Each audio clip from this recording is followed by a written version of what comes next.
Niger State Police Command confirms another abduction of unspecified number of students from St. Mary's Catholic Secondary School, Papiri, in Agwara local government area of Niger State. Court sentences Nnamdi Kanu to life imprisonment. National Assembly Joint Committee considers creating a separate body for local government elections. And President Donald Trump's decision to redesignate Nigeria as a country of particular concern under review, the U.S. House of Representatives Subcommittee on Africa. We have these and more on our lineup. I'm Fisayo Ogunfi. This is Police School Update. Welcome.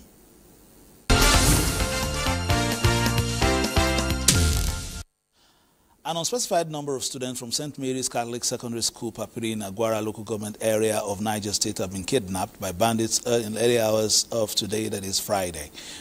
Mukhtar Wowo earlier spoke with the Niger State Police Public Relations Officer Wasiu Abiodun, who confirmed the unfolding sad development.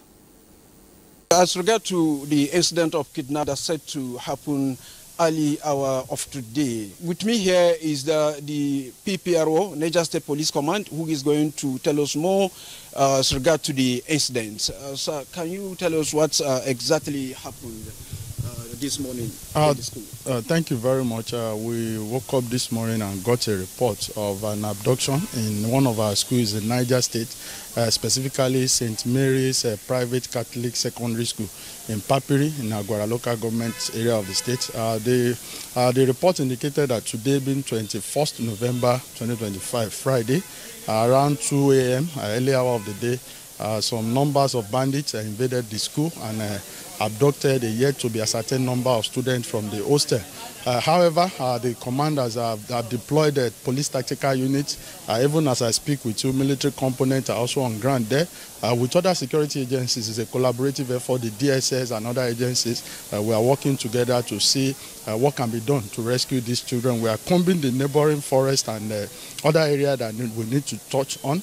And the command is appealing to the members of the public to remain calm, as all effort is on top there to ensure that these children are rescued. However, what is also very sad is that despite the state government directive on closure of school in that area as a result of security challenges in the area, we got to know that this very school continue to run academic activities contrary to the government directive to ensure that schools are closed in that area because of the security situations we are having around Borogo and Agwara local government. However, the deployments are there. We need to ensure that the children are safe first before further necessary investigative action are taken against the school management. We'll keep you updated as we get more information.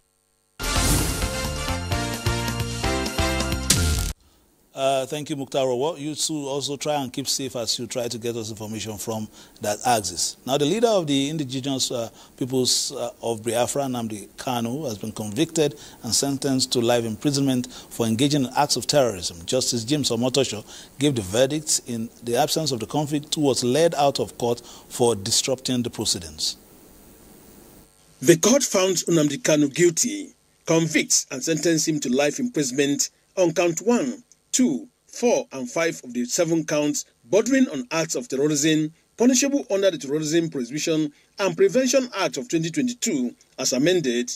Nnamdi Kanu was sentenced to 20 and 5 years without fine in other counts. The court ordered that he should be kept in a safe correctional center in any part of the country, deny access to electronic gadgets, and have his radio transmitter forfeited to the federal government.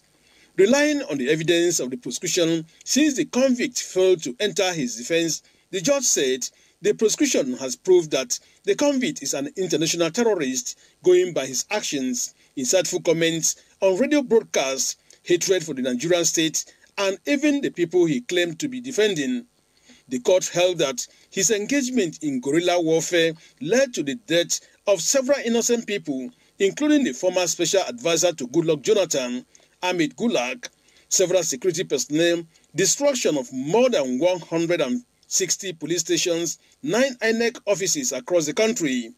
The court, chronicling the evidence of the prosecution, held that the video and audio evidence proved that Nnamdi Kanu was not in any way agitating for self-determination, but merely terrorizing people, including the Igbos, having denied them opportunities to carry out their lawful economic activities.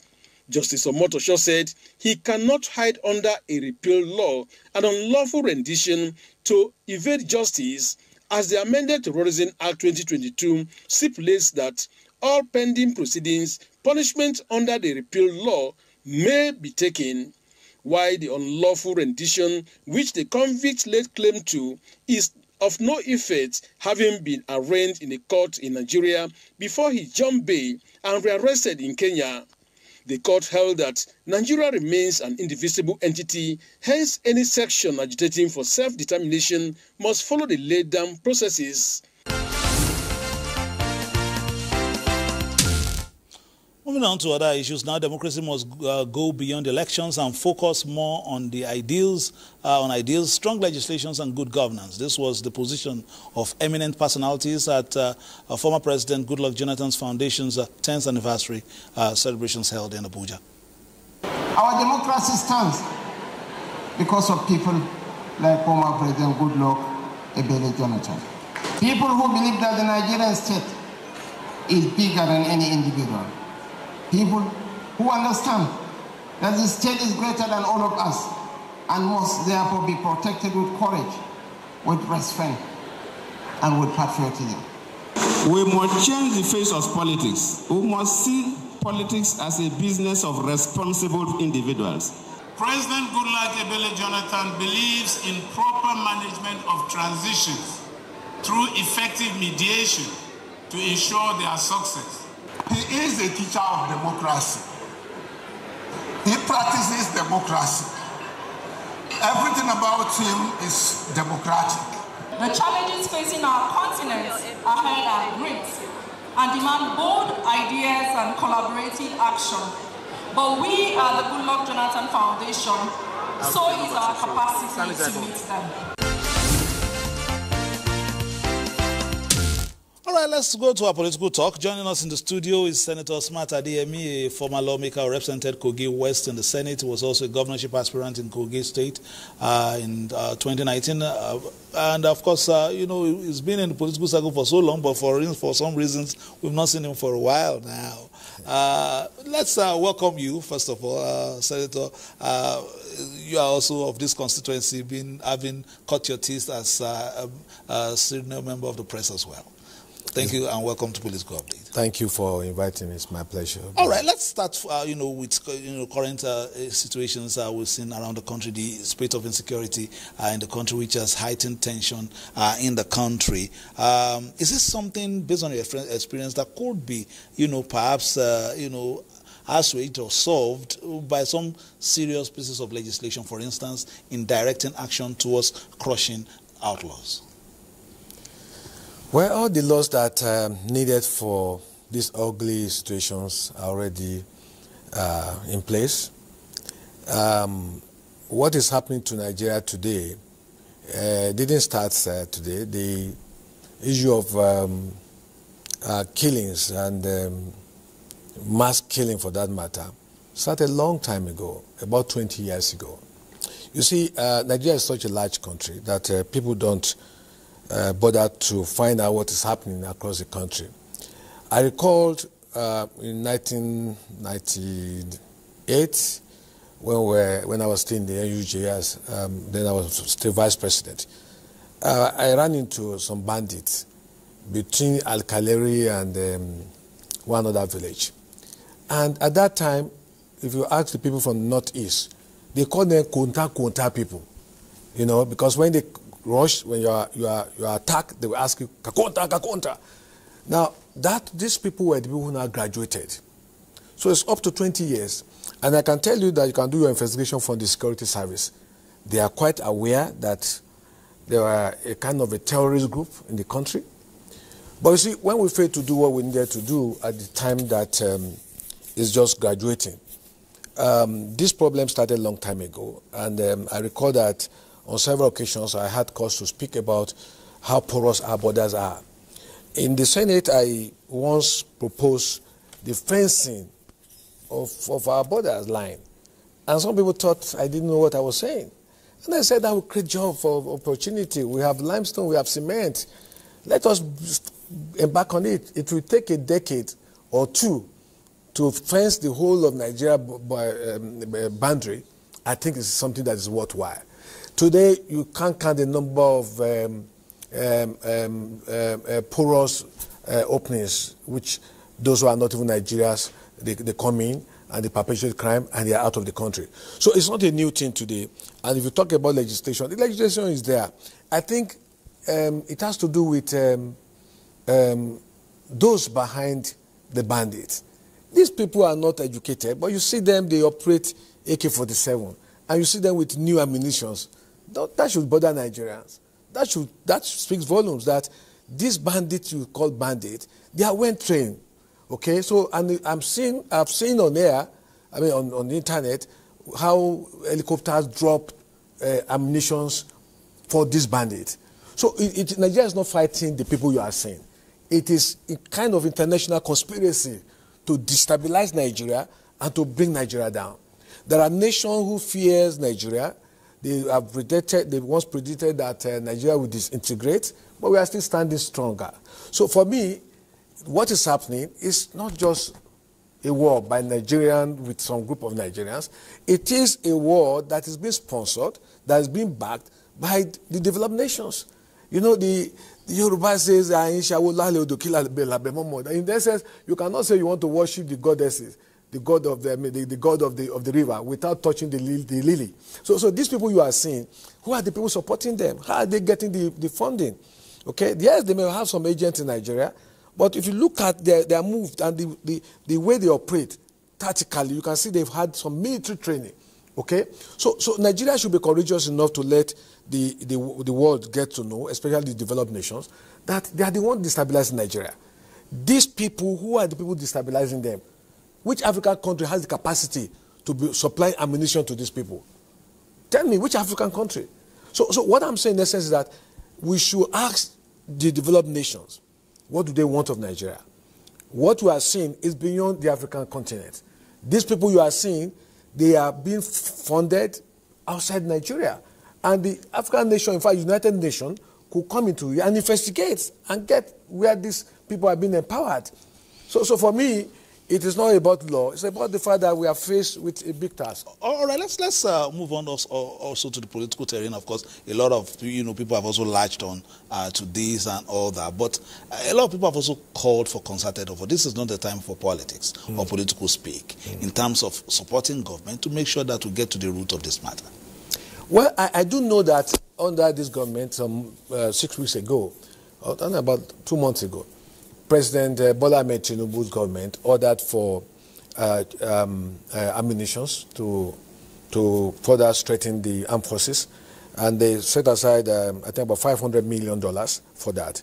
I was taken aback when I heard about the U.S. talking about coming to Nigeria to see how they can help us. But I think that what this government did about 2 months ago to order for arms and ammunition that will help armed forces is one major step, which I think it will help the armed forces to be able to confront the invaders.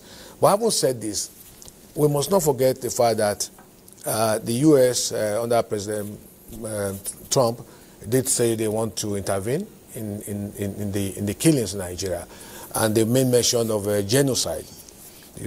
You want to go further? No, okay. We will still go there. We will still go there. I wanted to see if we could take one from your former constituency, the National Assembly. We understand, of course, is also considering creating another body to be saddled with, the mandate of conducting local government council elections in the country. The Joint Committee on Electoral Matters at the round table says it is crossing the T's and dotting the I's in the Electoral Act Repeal and Reenactment Bill 2025, which seeks to transform the electoral process for efficiency. After that, we'll come and look at the political terrain in total.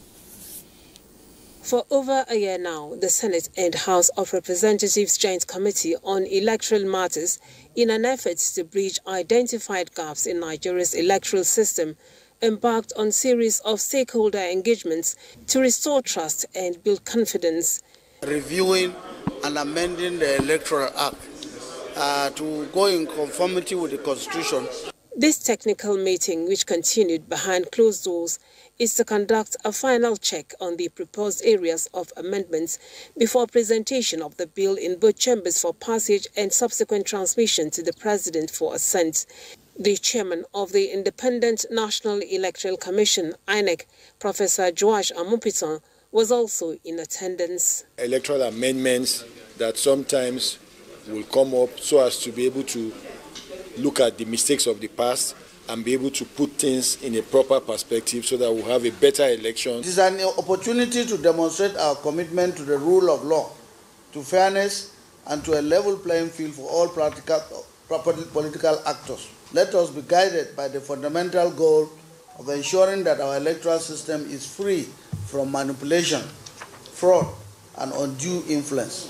There was also the issue of replacement of voters' card and whether a downloadable voters' card was possible. Nigerians are expecting because they believe good governance starts with good elections, and good elections start with good electoral heart, and that's why we all have to put hands on deck. The Joint Committee hopes the proposed amendments, such as concluding all litigation before swearing in and other changes to the election timeline, would enhance the process. All right, well, before we go to the issue of Nigeria being a country of concern, I wanted to quickly come to your state. When I spoke to one of my bosses talking about political ability today, I said, I would have Senator Smart at him. He said, where is he now? And let me just ask that question. Where are you now? The last time we had the conversation about 2 years ago, you were heading to the Supreme Court, and you had new friends and new foes and all that. But where are we as far as Smart Adeyemi is concerned in Kogi politics? I never left the APC. To me, politics must equally be synonymous with morality. I do not believe in people abandoning their party for another party if the essence is to serve. So I have never left APC. There was no time I left the APC. What I did was to go and have some rest, okay? And I'm fully back on track, and I'm working hand in hand with my Governor Usman Ododo, under the leadership of our supreme political leader in Kogi, former Governor Yaya Dozabelo. So we are all back together, and we are making progress. One would want to ask, people have said that there are no political enemies, only permanent interests and all that. How come? Because you would be confusing me if I take this and then just say, oh, that is the new situation. How did this new romance begin? No, you recall that even when I was fighting the cause of the election then, there was no time I condemned the government of Kogi State because I was part and parcel of it. There was no time I pulled down the person of the governor, the former governor, because I work hand in hand with him. Yes, we had political disagreements, but you see, like one of the greatest political leaders that I grew up to read about, he came with a philosophy. The man, Malam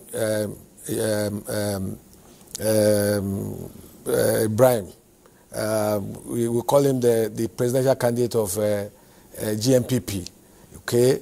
He said politics without bitterness. So for me, politics must not be a situation where you have bitterness forever. When you disagree, it's not to pull down the house. We see how we can continue to make the house better. So I'm fully back. There was no time I left the APC, and I'm enjoying my relationship with both the new governor, who is a perfect gentleman and is building on the foundation he has made. He's doing more than before because there's more resources now to him, and the impact is felt about. Then we have the former governor, who is equally very much involved in our politics. He built people, he assisted quite a number of people, he touched lives, and that's... Some might say that this new love for some of the, based on the push and shove we had the last time, yes, is perhaps a philosophical case of if you can't beat them, you join them. No, that's not the case.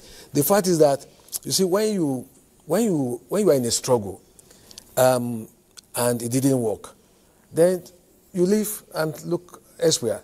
For me, I still believe in the APC. I believe it's my political party, and I don't think of abandoning the party.